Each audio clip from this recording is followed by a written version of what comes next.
Hello guys, Nato Ace here, and I want to give my first 2 to 3 hours impression of the Legend of Zelda Breath of the Wild for the Wii U. So yeah, if you heard me, Wii U and 2 to 3 hours because the game is long. This is actually long.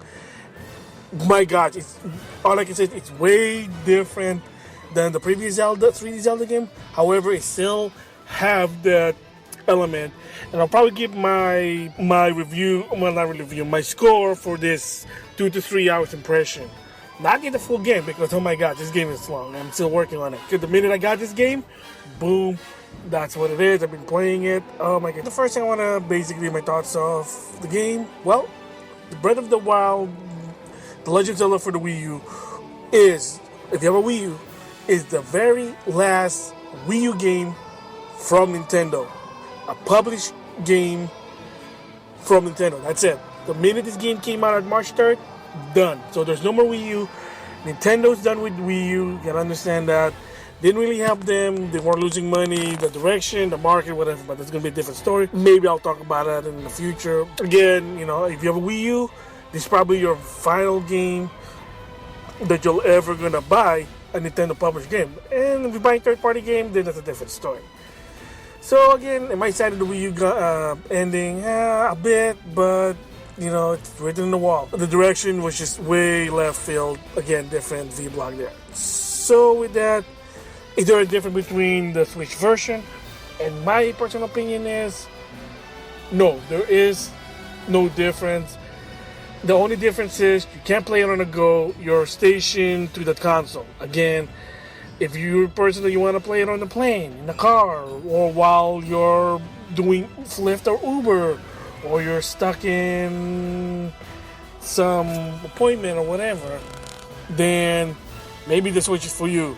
However, you're going to keep in mind, and I have friends who told me about this, when you dock it, the frame rate gets even worse than just in handheld mode. The reverse of that one is the Wii U version is dedicated console, so there is some frame rate problem, but not as much.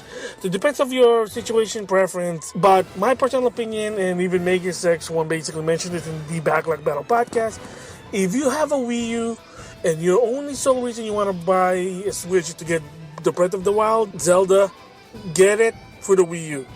Don't spend that $300 just because, I gotta play it.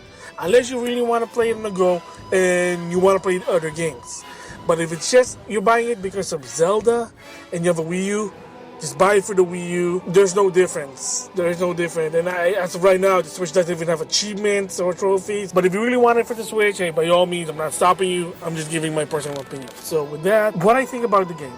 Well, first of all, there's been talk all the time, introduction. At E3 2016, they've been talking about this game. A lot of it from Nintendo, YouTube, Treehouse, you name it.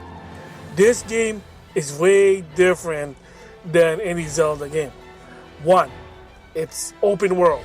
It's a very open world. Two, you're going to have that Skyrim feeling. Because Bethesda game like Skyrim or even Fallout, they're non-linear. There are a bunch of missions that you can go, but there's no in order. The only tip to that one is, if you can't handle the particular mission because you're too weak, then you might not want to get powered up first, then go back. That's how it goes. That's how Bethesda game is. Skyrim and Fallout. You might say, well, this Legend of Zelda, what are you talking about? It's not Skyrim. No. It has that Skyrim feeling, but it still has that Zelda element onto it. But it is way different. One, you don't get treasure, a sub-weapon like in Dungeon in the past. There is no dungeon in the game. Well, a bit of spoiler here, but I'm going to try to keep it spoiler-free to the best of my ability. But yes, I think they mentioned this. There are no dungeon. Maybe if one of the storyline, I can't say what it is. You could probably treat it as a dungeon, but to some extent, there are no dungeon. What they introduced in this game are shrines, that's what they call it. You could probably say it's a dungeon, but it's mostly either two types, a puzzle base or a combat base. That's really the two types. I can't really say more about it, but it's worth doing it. They're actually fun. Second is It has that feeling from Metal Gear Solid 3 Snake Eater, with Snake, when you actually play the real mission, you're kind of called Naked Snake for a reason, because you started with nothing, and whatever resource you find in the battlefield, it's yours. It's the same thing with this one. You are given a basic weapon, given basic clothes, and you get given basic sword and shield. And the downside is those weapons don't last. So if you use them too much, they call it weapon breakage. Yes, it's been done before from Nintendo game Fire Emblem in the past. I played the one from Fire Emblem Fate, but I played it on the super easy mode. I know, shame on me. Didn't really have that except for the healing one. So I don't know if it has a limitation or they got rid of it, but in Breath of the Wild, the more you use that chances it will break. It depends on how powerful the weapon is, it will last long or not. And yes, you are bare, so you have to find whatever you can, to a point where you have to steal enemies' weapons. You gotta use bones, hands bone. No, I'm not kidding. Even in push come to shove, tree branches and torch. So whatever you can find, that's what Breath of the Wild is. And it's very, like I said, it's open world, non-linear. They give you a mission what to do, but you can't just say, oh, I'm going to do it because it's there. Because some of them are hard, but they'll just say what it is. The key thing about Breath of the Wild is exploration. This game has more exploration than versus Skyward Sword and Twilight Princess, one of my all-time favorite Zelda games, 3D Zelda games. Since I finished it for the second time. And I'll talk about the Amiibo later on. Again, already there, way different. It's not like, oh, go to this first dungeon and get something. The game starts out in, and again, it's already been in E3, so sort of a minor spoiler, is you wake up in a cave, apparently 100 years. That story is 100 years later after a calamity happened in that timeline of Hyrule. Yes, you've been asleep for 100 years, so it's like cryo freeze, a la, let's say, Aang. So 100 years pass, and then when you wake up, everything has less city. There are still towns, but not so much, and it's all just wildlife. And if you don't, unless you're a super The Legend of Zelda Uber fan, you kind of remind you of the very first Legend of Zelda. Yes, the very first one for the NES. Is the game itself has no town whatsoever, because believe it or not, the game takes place in a post-apocalyptic world of what Ganon did. That's why there's only forests, there's ravines, mountains, swamps, so no town. People are hiding in caves, and same thing with this one. And the story with this one is that, remember in the NES version, there was an old guy who gives you the wooden sword. The first thing you come out to the cave that you're resting, you see an old man, except he'll give you a wooden axe. But there is a sword you can find, but like a homage to The Legend of Zelda, well, Link to the Past, pick up the sword from the stone. But then, of course, it's just an old sword. Spoiler. So that's how the game's set up. So the key word for this game is, it's not one of those things that you just go to point A to point B to do a quest. There are main mission and side mission, and you don't have to do them in order. Heck, if you really are brave or good, you can actually finish the game, go straight to the source of evil for the end boss, and beat the bad guy. And I've seen some people do it. That's not how the game designed, but you can play whatever you want. So, kind of interesting. They went with a different approach there. Again, the key word here is exploration and survival. Because I'm not going to lie to you, in the beginning, you're going to have a hard time. Just in any game, just like in Bloodborne, when you're starting weak, you'll have a hard time doing whatever you have to just defend yourself. But as you progress, you go to new towns, you explore, you'll be able to get better weapon, better armor, new skills, and it'll make the game a bit easier. Yeah, it is a different way, and I kind of like it. The weapon breakage, I'm like okay with it, because I can understand what it is, because it's not like, oh my gosh, I have no weapon, I'm screwed. No, there is a lot of weapons hanging around. Just keep grabbing those weapons whenever you can. If they're weak, it just means that you're in a place that you shouldn't be there. But again, it's all about survival. So the key word for this game, for Breath of the Wild, is two: survival, exploration. find the right place to start and build from there. At the same time, if you're having a hard time trying to survive, but if you think that you can't really handle it because they're too strong, step back, retreat, and find an easier quest to do, or find some weapon that can give you an upper hand. The key thing in order to power up your character here, there's a lot, but one of them I can say is complete those shrines. And again, I'm not going to spoiler in the first part of the game. The first part, it takes you an hour just to finish it. They'll tell you what happens when you finish the shrine. You get something, and once you get a certain amount of this something, you go to a certain place, and then they'll grant you power-ups. I'm not going to tell you what it is, but if you know, then you know. So it's way a bit different, because, like I said, so the difference is, again, it's about survival. You have to find weapons whenever seen. The thing about this game is different than the other game.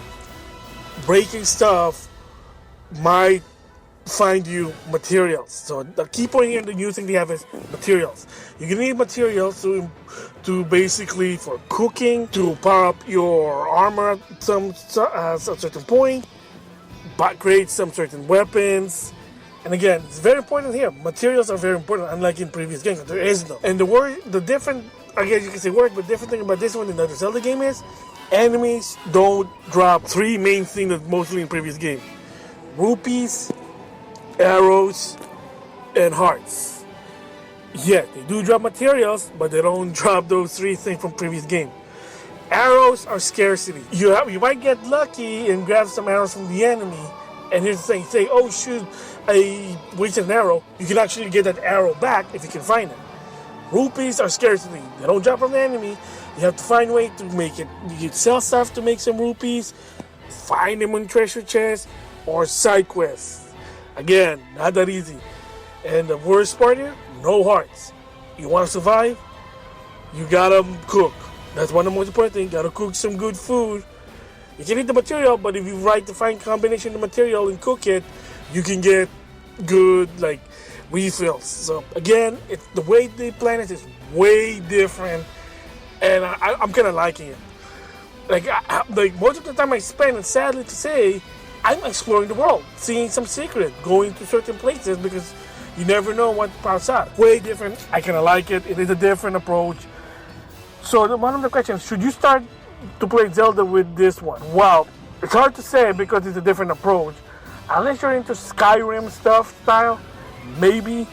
But if you want my personal opinion, I'm probably gonna say not so much, because it's all about survival. And if you're not into the Zelda game, you don't understand, you're probably not gonna understand this one, because again, it's about survival, exploration. They're telling you what to do. I mean, a good game to really start for the 3D game, I have to say, would be for the 3DS, the Ocarina of Time 3D.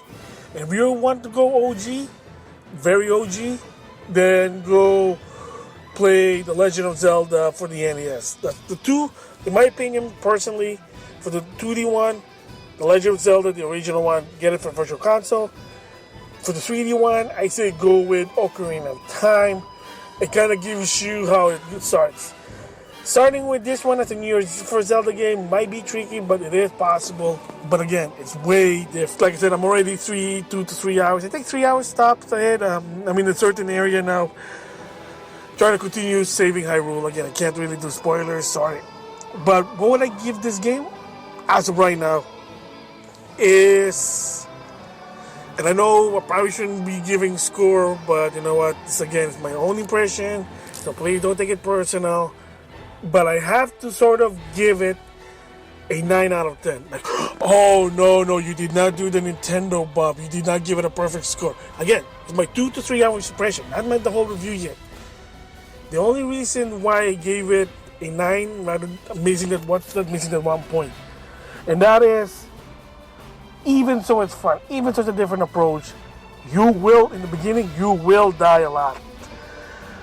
Never. You will die a lot. You don't know where to go. And sometimes it's not holding your hands. Again, that's not a bad thing, but for some people they might say, oh man, I don't know where to go. Second, weapon breakage, even though it makes sense for this game, I don't think a lot of people will like that. Like, oh crap, my sword is broken now, what else am I going to have? So, if you're a item, weapon, or whatever hoarder, this is not a game for you. Because if you're a hoarder for those type of items, again, video game and real life, then yeah, it'll be tricky. It'll be tricky because again, you can't hoarder those weapons because there is a limit to your style of how many weapons you can carry. It also doesn't really matter. The survival aspect really gonna be difficult in the beginning. It'll take a while. Oh, the third one is the exploration. Like, wait, I thought that's open in the game. Yeah, it is, but the problem also is you tend to go mindlessly places. It gets boring to some extent. And again, remember, the thing about this game is it's supposed to be a post-apocalyptic world after 100 years, thanks to, well, let's just say Ganondorf. Again, a homage to the original The Legend of Zelda. There are towns, but a lot of it is ruined. It's not like Twilight Princess when there are cities. Not like Ocarina of Time, or Link to the Past, or whatever. It's barren, like the original The Legend of Zelda. So, again, that might turn some people off. If you're a fan of The Legend of Zelda like I am, and you understand the whole aspect, yeah, it'll be a 10 out of 10. But to a general gamer who's interested with Zelda, but then they say, what's this? I don't understand. Exploration sometimes might turn people off. It's really worth it, but again, depends on your patience. I don't know what to say there. So that's the reason why 9 out of 10. I know it should be a 10. Give me more time. Once I finish the game, maybe I'll change my score. We'll see. Story-wise, really good. But again, those three things, I have to give it a 9. Now, if you're into Amiibo, you like to collect Amiibo, and you're a out-of-box Amiibo collector, which is you open them and use them, here's the question. Do you need them in this game? And the answer is, in the very beginning, if you needed materials and you need some sort of head start, yeah, you're probably going to need them, especially the Breath of the Wild and the 30th anniversary. They will give you enough material to actually to create some food to heal you up, or potion to help you take an advantage. So definitely, yes, very, very useful. They are very, very useful. I heard you can use The Legend of Zelda from the Smash Brothers series. I tried it only once. I heard there's also rumor that they'll like exclusive thing. So that's another thing about either the 30th anniversary, maybe the Smash Brothers, and the Breath of the Wild. How it works is you scan it once per day, they'll give you stuff and there's a treasure chest. Whatever's in it is randomized, but there will be at one point, if you're lucky, you can unlock a hidden item. I'm not going to tell what it is, but this hidden item will help you, maybe give you an advantage. If you need that boost of health and you like Amiibo, you like to use them, yes. Do you need them? Not so much. It's just, again, it's a very, very giving you a super helping hand when you have it. Okay, 2. Say you bought the Twilight Princess HD and has Wolf Link like I did, and I want to use Link.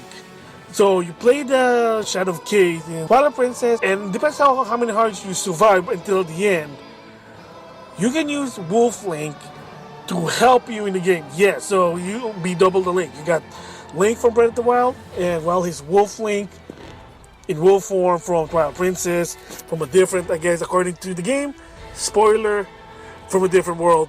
Well, no doubt. Wolf Link will help you assist you. So like a sort of an extension to your attack. But again, same deal with the other Amiibo. Once his life is out, he's done for the day. Gotta wait until the next day. But does it help? Definitely. Especially if you're gonna need a lot of enemies. He can help you kind of like crowd control. 2, find secrets. He'll help you, take you, especially when you're looking for shrines. There are a lot of them. Again, there'll be a point when you can improve your Seeker Slate, which they already talk about it. It has other things, but one of them is a shrine finder. He'll help you pinpoint where the shrine is. Now, I'm not going to tell you how. Are they optional? Definitely. They're optional. You don't need them to basically have an upper hand, but it helps. There you go. So that's my thoughts of The Legend of Breath of the Wild for the Wii U. Again, no different than the Switch. I have already the Wii U. I'm not going to get one on Switch until fall when Super Mario Odyssey. Different story there. 9 out of 10, again, it should be a 10 for 10 even with this impression. But again, like I said, this review only reflects my 3 hours of the game. 3 hours. Again, it's really, really hard, but it's a good game. It's a good game. So with that, I'll see you guys later.